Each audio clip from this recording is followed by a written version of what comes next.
Hello, everybody. Today I'm here with no one because we're in the quarantine, which is very unfortunate because the weather this week has been really, really good. Besides today, it's kind of gray outside, But so today I'm going to be answering just a few questions about The Things They Carried, the book by Tim O'Brien. The first question is, how can you tell a true war story from a fake one? And there's like 6 things that I've initially thought of.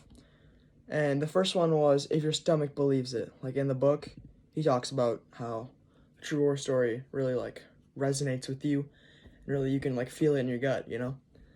And then it also says Tim O'Brien also says if a story seems moral, you should not believe it, which I feel was a little bit confusing in the sense that like you should believe someone if they're telling a story that like sounds good, but apparently not. But then again, I also haven't been to war, so that also makes a difference.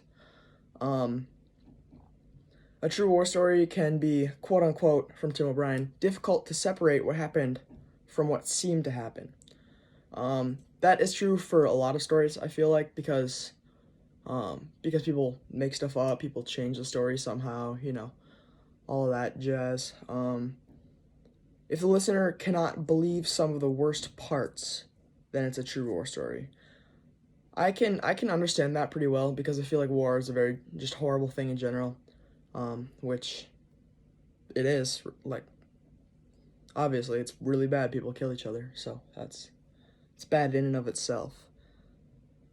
Another thing that I thought of is if the moral of the story cannot be separated from the story itself. Um, that one also was kind of confusing. I don't really understand that, but that's what Tim O'Brien said in his book. That was the first thing that popped into my mind, or one of the first at least. Um, so yeah, I've like another one. Oh, the truest war stories are the ones that never happened, such as the story that Tim O'Brien talks about, um, like of the 4 soldiers, and then a grenade pops in to like the like thing they're walking on trail, and a grenade pops into the trail, and one of the soldiers dives on top of it, but then they all end up dying anyways. And one of the non-jumpers, like one of the non, how do you word that? The person that didn't jump on the grenade is like, asks why he did it, why the jumper did it. And the jumper says, "The story of my life, man," quoted from The Things They Carried from Tim O'Brien.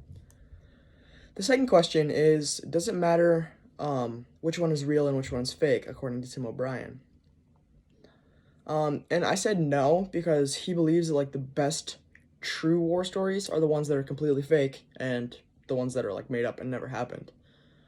As I've already talked about in the first question.